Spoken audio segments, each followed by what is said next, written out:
Hey there, thank you for joining me for this episode of Hashtags and Habits. I'm your host, Danni White, and today I want to talk about a topic that I have found super challenging, not just as an entrepreneur and a business owner, but also when I was working in startup America, probably not all that different from corporate America, and that is how to balance creativity and the flow of ideas with results, especially when money is on the line and time is limited. When I was working in startup America, I quickly learned that creativity is only as good as the results and the revenue that it brings. How pretty a website looks on the front end is not always as important as how functional it should be to the end user. Cute creatives don't mean anything if it doesn't get the right message across to its intended audience. A sharp outfit and pulling up in a fancy car don't mean near as much as closing the deal. But without some level of creativity and ingenuity to begin with, there can be no results or revenue. I never liked it because I've always been like a creative person in terms of generating and executing on ideas, but not all of those ideas have led to results. They were tests, experiments, and in the eyes of other people, bosses, coworkers, team members, some of them were a waste of time, effort, energy, resources, and money.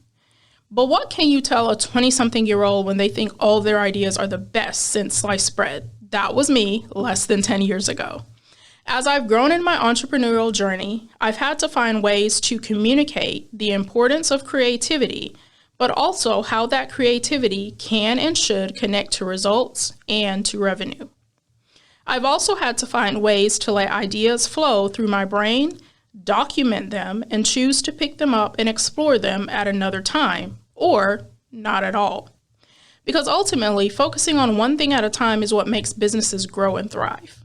That is what helps business owners transition out of a small business to a big business and win over more and more share of the market. So how do we balance creativity and the plethora of ideas that we might have every single day with the actual results we need to create and the revenue we need to generate? Here are some strategies that have helped me strike the right balance between both. First, all ideas are not created equal. We've heard this one before, right? But it's true. Let the idea flow through your brain. If you're still thinking about it days or weeks after the initial thought, it might be time to write it down. But then, when do you get the time to do it? Most likely it isn't immediately, right? So now you want to assign a time and or a day to this idea where you get to explore it further. For some of us, this is great, especially when clients want us to run down a rabbit hole for them on a theory they have about their business or their target audience or what have you. Sticking with what we know to have worked in the past can be great in instances like these. Second, define the goal. Before embarking on a creative project, it is important to know the why, the what, the who, the when, and the how for the project. This will help you to focus on what is most important and prioritize sub-actions appropriately. This used to happen a lot for me on web design and development projects. We'd bring all our ideas to the table and then craft a project plan, and then within a week of project launch, the client or project owner will come back with a brand new idea that, if I didn't check against the initial goals of the project, could lead to scope creep and derail the entire project. I've had my share of derailed projects, and they are absolutely no fun at all. Number 3, inject the data. If you're not a number-driven person, get someone around you who is. It's important to know whether something or someone is working or not. And a lot of that is given to you with low and high numbers, up and down arrows, pie charts, red and green colors. It's important to know if your creative idea is registering with your audience, and if it is not, why? Data helps us to make better decisions. A lot of times when I'm telling a client something they need to do or how they can improve, I show them what is not working and how changing that will get them XYZ results or possibly improve their revenue by XYZ percentage points. Data informs, validates, and authenticates our ideas and solutions, and it can be the reason we do or don't do something. Number 4, test, measure, iterate, repeat. Test, measure, iterate, repeat. I'm not sure of any better way to say this, but when you have an idea, don't just throw it away because one client doesn't love it, or you don't have the money or the resources to do it, or everyone tells you that it's a waste of time. The beginnings of an idea are rarely ever the final product. Take time to test it out, measure the results you're getting, do it better, and retest again. Following this type of a thought process can help you strike the right balance and the right timing for execution of your ideas. Fifth, don't forget about collaboration. Collaborating with other people can bring in different perspectives about an idea. If you generate an idea, it's more than likely you will need someone to help you execute that idea, or to at least be a part of bringing that idea to life.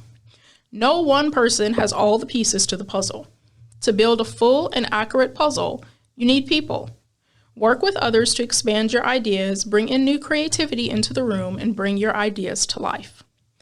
Finally, while embracing a growth mindset, stay true to your brand.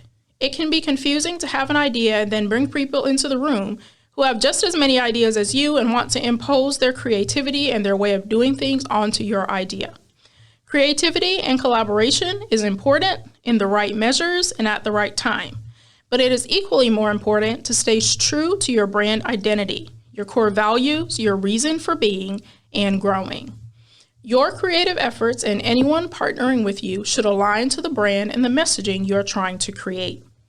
I'll be the first to tell you that balancing creative ideas with positive outcomes, results, and revenue can be super challenging.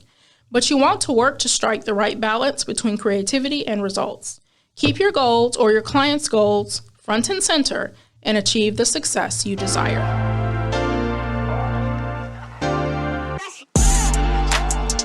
Thanks for listening to this episode of Hashtags and Habits.